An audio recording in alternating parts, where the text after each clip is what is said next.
Hello बिंजर्स, मैं mister Binger. ये है Black Widow release date and review और आप देख रहे हैं बिंज वॉच।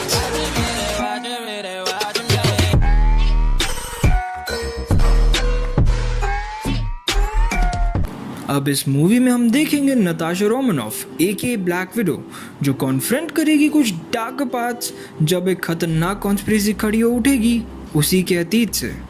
हम देखेंगे कि नताशा कैसे डील करेगी अपनी हिस्ट्री से एक स्पाई बन के और कैसे टूटे रिश्ते इफेक्ट करते हैं उसे एक एवेंजर बनने से पहले। सबसे पहले बात करी जाए क्रिटिकल रिव्यू की तो ये मूवी थिएटर पर ही देखने में मज़ा आएगा क्योंकि ये एक एक्शन पैक्ड मूवी है जिसे टीवी पे उतना एंजॉय नहीं किया जा सकता।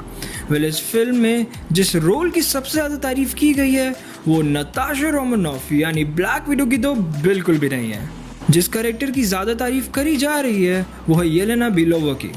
अब इस मूवी की टाइमलाइन की बात करें तो ये फिल्म बिल्कुल भी एमसीयू की टाइमलाइन को इफेक्ट नहीं करती क्योंकि इसकी कहानी पहले ही क्रोनोलॉजी के हिसाब से कैप्टन अमेरिका सिविल वॉर के बाद की है। फिल्म के एंड में हमें एक बहुत अच्छा पोस्ट क्रेडिट सीन भी देखने को मिलेगा जो बहुत ज़्यादा इफेक्ट डालती है एमसीयू की टीवी सीरीज़ पे, जो most probably falcon and the winter soldier और लॉकी सीरीज़ पे होगा। बाकी तो आपको मूवी देखने के बाद ही पता लगेगा।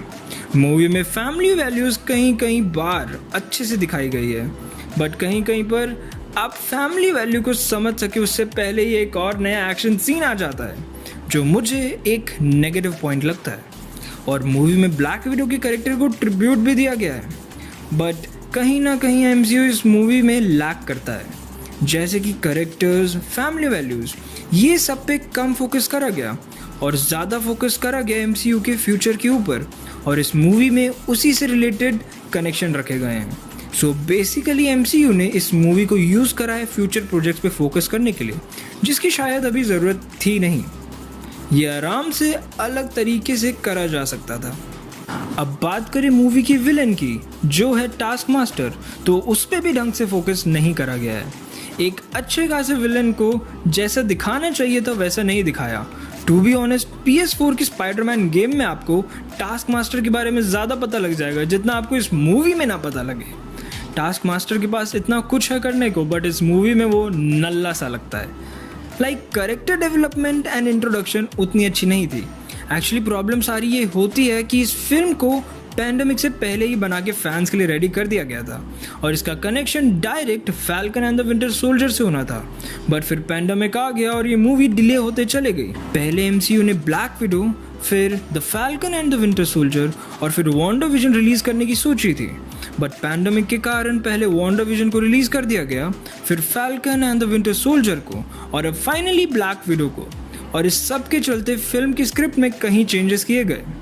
मूवी इंटरटेनिंग ज़रूर है बट वैसी नहीं है जैसा हमने सोचा था। अब बात करते हैं उस चीज़ की जो इसका आप इंतज़ार कर रहे हैं, वो है कि इसकी इंडिया में रिलीज डेट क्या होने वाली है, इसको आखिर देखिए कैसे।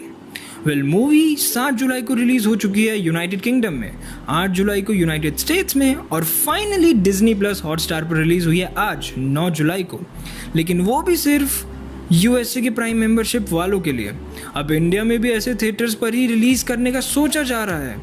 उस हिसाब से ये हमारे पास अवेलेबल होगी सितंबर या अक्टूबर के महीने तक, क्योंकि आप जानते ही हैं कि हमारे यहाँ सारे थिएटर्स बंद ही चल रहे हैं बट इसे जुलाई में भी देखने का कुछ ना कुछ जुगाड़ तो आ ही जाएगा। अब जो अपडेट आएंगे वो पता लग जाएंगे।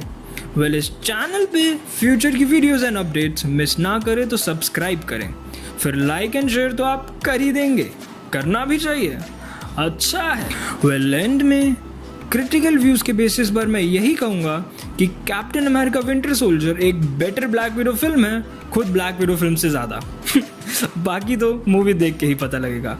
With that's it, signing off, keep watching binge watch.